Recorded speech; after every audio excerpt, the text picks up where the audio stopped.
ഒരു വാർത്ത കാണുകയാണ്. മുണ്ടക്കൈ ചൂരൽമല ദുരന്തബാധിതരുടെ ആ ഉരുളെടുത്തു പോയ വീടുകളുണ്ടല്ലോ, അതിൽ ചിലതിനെയൊക്കെ മോഷണമെന്ന് പറഞ്ഞാൽ നിങ്ങൾക്ക് വിശ്വസിക്കാൻ കഴിയുന്നുണ്ടോ? മാധ്യമപ്രവർത്തകനായ സുർജിത്ത് അയ്യപ്പത്ത് മൊബൈലിലൂടെ പങ്കുവച്ചൊരു ദൃശ്യം കണ്ടു. സത്യം പറഞ്ഞാൽ ഞെട്ടിപ്പോയി എന്ന് പറയേണ്ടി വരികയാണ്. നമ്മുടെ നാട്ടിൽ മനുഷ്യകുലത്തിൽ പിറന്ന അല്ലെങ്കിൽ മനസാക്ഷിയില്ലാത്തവരുണ്ട് എന്ന് പറയേണ്ടി വരുന്നൊരവസ്ഥ ഒന്ന് ആലോചിച്ച് നോക്കിയേ. ദുരന്തത്തിൽപ്പെട്ട മനുഷ്യർ, അവരിൽ അവശേഷിച്ച ചിലതെല്ലാം സാധന സാമഗ്രികൾ അടച്ചിട്ടിരുന്ന വീടുകൾ, അത് കുത്തിത്തുറന്ന് ജനൽപ്പാളികൾ, വാതിലുകൾ, എന്തിനേറെ പറയുന്നു പാത്രങ്ങൾ വരെ എടുത്തുകൊണ്ട് പോയി എന്ന് പറഞ്ഞാൽ നമ്മുടെ നാട്ടിൽ മനുഷ്യരൂപത്തിൽ പിറന്ന മനസാക്ഷിയില്ലാത്ത ഈ നപുംസകങ്ങൾ എന്ന് വിളിക്കേണ്ട ചിലരുണ്ടെന്ന് പറയേണ്ടി വരികയാണ്. ചൂരൽമലയിൽ നിന്ന് സുർജിത്ത് അയ്യപ്പത്തിൻ്റെ ആ ഒരു ദൃശ്യം കണ്ടപ്പോൾ ഈ നാട്ടിൽ ചിലരെ ഓർത്ത് വല്ലാത്ത നാണക്കേട് തോന്നി. മനുഷ്യൻ്റെ കുലത്തിൽ ഇങ്ങനെയും ചിലരുണ്ടെന്ന് തോന്നുമ്പോൾ ലജ്ജിച്ച് തല താഴ്ത്തേണ്ട അവസ്ഥയാണ്. മുണ്ടക്കൈയിലെ സീതക്കുന്നിലാണ് ഞാനുള്ളത്. ഇവിടെ ഇതാ ഉരുള് പൊട്ടി ഒലിച്ച് ഒഴുകിയ ഭാഗമാണ്. ഇവിടെ സുൽത്താനിക്കട വീട്ടിലാണ്. ഇതിൻ്റെ താഴെ 3 വീടുകളുണ്ടായിരുന്നു. അദ്ദേഹത്തിൻ്റെ സഹോദരൻ അഫ്സലിൻ്റെ കുടുംബാംഗങ്ങൾ 3 മക്കളും ഭാര്യ ഉൾപ്പെടെയുള്ളവർ മരിച്ചത് ഇവിടെയാണ്. അതായത് ദുരന്തത്തിൽ മരിച്ചു. മറ്റ് 2 വീടുകളും ആ വീട് ഉൾപ്പെടെ മൊത്തം 3 വീടുകൾ വാനിഷ്ഡായി. ഇപ്പോൾ അതിനുശേഷമൊക്കെ ഇവരിങ്ങനെ പല ഭാഗങ്ങളിലേക്കായി മാറി താമസിച്ച ഒരു അവസ്ഥയാണ് ഉണ്ടായിരുന്നത്. ഇപ്പോൾ സുൽത്താനിക്കട ഉൾപ്പെടെ വീടുകളിൽ നിന്ന് കുറേ സാധനങ്ങൾ മോഷണം പോയി. ഈ വീട് ഏതാണ്ട് ഇത് ഉരുള് പൊട്ടിയ ഭാഗം പൊട്ടി ഒലിച്ചത് അത്രയും ഹൈറ്റിലൊക്കെ വെള്ളം വന്നിട്ടുണ്ട്. ഇതിനേക്കാൾ ഹൈറ്റിൽ വെള്ളം വന്നിട്ടുണ്ട്. അതിന്റെ അടയാളങ്ങളാണ് ഇവിടെ കാണുന്നത്. ചളി നിറഞ്ഞ അവസ്ഥയാണുള്ളത്. ഇപ്പോൾ കുറച്ച് ദിവസങ്ങൾക്ക് ശേഷം ഞങ്ങൾ വന്നു നോക്കിയപ്പോഴാണ് ഇവിടുത്തെ ഒരവസ്ഥ മനസ്സിലാവുന്നത്. കാരണം ഇരുമ്പ് മുതൽ തുരുമ്പ് വരെ കള്ളന്മാര് അടിച്ചു മാറ്റി കൊണ്ടുപോകുന്ന അത്രയും വലിയ വികൃതമായ മനോനില ഉള്ളവർക്ക് അത് പറ്റുള്ളൂ. അതാണ് അവസ്ഥ. സുൽത്താനക്ക് എന്തൊക്കെ പോയി ഇപ്പോൾ ഇവിടുത്തെ ജനലിന്റെ ഫ്രെയിമൊക്കെ അയച്ചിരിക്കണ്. പിന്നെ ആ ഫ്രണ്ടത്തെ ഒക്കെ അയച്ചിട്ടുണ്ട്. ഡോറുകൾ അയച്ചിട്ടുണ്ട്. പിന്നെ വാതില് ഇതിന്റെ ഉള്ളിലൊരു വലിയൊരു അലമാരി കട്ടിലുണ്ടായിരുന്നു, അതും കൊണ്ടുപോയിട്ടുണ്ട്. ഇപ്പൊ ആ അലമാരി ഉള്ളത് അത് പൊക്കിയെടുത്ത് കൊണ്ടുപോകാൻ പറ്റാത്തതുകൊണ്ടാണ് അവര് അവിടെ ഇട്ടിട്ട് പോയത്.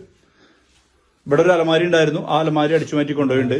പിന്നെ 3 ഫ്രെയിമുകൾ മാത്രമല്ല, ഈ ഫ്രെയിമിന് ഒരു ഫ്രെയിമിന് 4000 റുപ്യൊക്കെ വരുന്ന പറയണേ. അപ്പൊ അങ്ങനെ എല്ലാ ജനലിന്റെയും ഫ്രെയിമുകൾ അടിച്ചു മാറ്റി കൊണ്ടുപോയിട്ടുണ്ട്. കുത്തി തുറക്കുകയാണ് ചെയ്തിട്ടുള്ളത്. വീട്ടില് ഇപ്പൊ ഈ ചില പഴയ സാധനങ്ങളൊക്കെ ഇവിടെ കാണാൻ പറ്റുന്നുണ്ട്.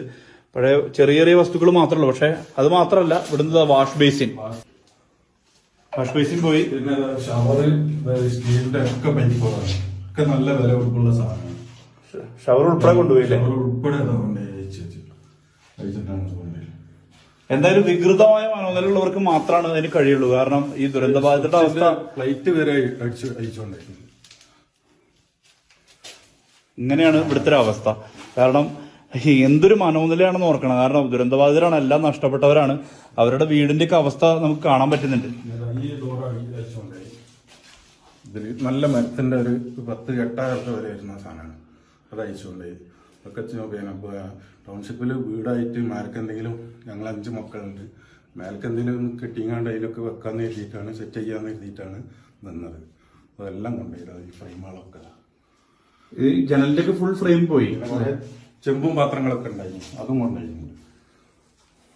ഇത് അടുക്കളയുടെ ഭാഗമാണ്. ഇവിടുത്തെ ചെമ്പ് പാത്രങ്ങള് ഒക്കെ അടിച്ചു മാറ്റി കൊണ്ടുപോകണ്ടായത്. വാതിലുകള്, പുറകിലൊക്കെ വാതിലൊന്നും കാണാൻ തന്നെ ഇല്ല. കണ്ടില്ലേ, വാതിലാണല്ലേ ജനലിന് ഫ്രെയിമില്ല. അതാണ് അവസ്ഥ. എന്തൊരു വികൃതമായിട്ടുള്ള മാനസികാവസ്ഥ എന്ന് ഓർക്കണം. കാരണം ദുരന്തബാധിതരാണ്. അവര് ജീവിതം തിരിച്ചു പിടിക്കാൻ വേണ്ടി ശ്രമം നടത്തിക്കൊണ്ടിരിക്കുകയാണ്. ഇപ്പൊ സുൽത്താനക്ക് ടൗൺഷിപ്പിൽ വീടുണ്ട്. വീടിന്റെ ഒരുക്കങ്ങളൊക്കെ ഏതാണ്ട് അല്ലെ? വീടിന്റെ അവസ്ഥ എന്താ? റെഡി ആയിട്ടുണ്ട്. അടുത്ത മാസം തന്നെ ഫസ്റ്റിൽ തന്നെ കയറി കൂടാനുള്ള ഇതൊക്കെ റെഡി ആയിട്ടുണ്ട്. അതെ, എന്തായാലും ആ വീടിന്റെ അവസ്ഥയൊക്കെ വീട്ടിലേക്ക് മാറാനുള്ള ഒരുക്കാണ്. അപ്പൊ അപ്സ്റ്റെയറൊക്കെ എടുത്താലാണ് കാരണം കൂടുതൽ ആൾക്കാരുണ്ട്. അതുകൊണ്ട് അപ്സ്റ്റെയറൊക്കെ എടുക്കണം. അവിടേക്ക് സാധനങ്ങൾ കൊണ്ടുപോകാന്നൊക്കെ വിചാരിച്ചായിരുന്നു. അതിലിടയ്ക്കാണ് ഇങ്ങനൊരു സംഭവം ഉണ്ടാകുന്നത്. കാരണം വിലപിടിപ്പുള്ള സാധനങ്ങൾ മുഴുവൻ അടിച്ചു മാറ്റി. ഏതാണ്ട് 1.5 ലക്ഷം ഉൾപ്പെടെ സാധനങ്ങളാണ് ഇവിടുന്ന് കൊണ്ടുപോയിട്ടുള്ളത്. ഇതിന് തൊട്ട് മുകളിലുള്ള സുലൈമാനുകളുടെ വീട്ടിലും ഇത് തന്നെയാണ് അവസ്ഥ. ഇങ്ങനെ സാധനങ്ങൾ കൊണ്ടുപോയിട്ടുണ്ട്. പല വീടുകളിലും ഈ ഒരു സ്ഥിതിയുണ്ട്. വല്ലാത്തൊരു ദുഃഖകരമായിട്ടുള്ള അവസ്ഥയാണ്. തൊട്ട് മുമ്പ് കൂടിയാണ് ഉരുള് പൊട്ടി. ഭാഗ്യം കൊണ്ട് മാത്രം രക്ഷപ്പെട്ട ഒരു വീടാണിത്. വീട് രക്ഷപ്പെട്ടു എന്ന് പറയാൻ പറ്റില്ല. ഇതിന്റെ ഉള്ളിലൊക്കെ ചളി നിറഞ്ഞ് നമുക്ക് കാണാൻ പറ്റുന്നുണ്ട്. ഇവിടെയൊക്കെ ഈ ഉരുള് പൊട്ടി മുകളിലേക്ക് വന്നിട്ടുള്ള സ്ഥലമാണ്.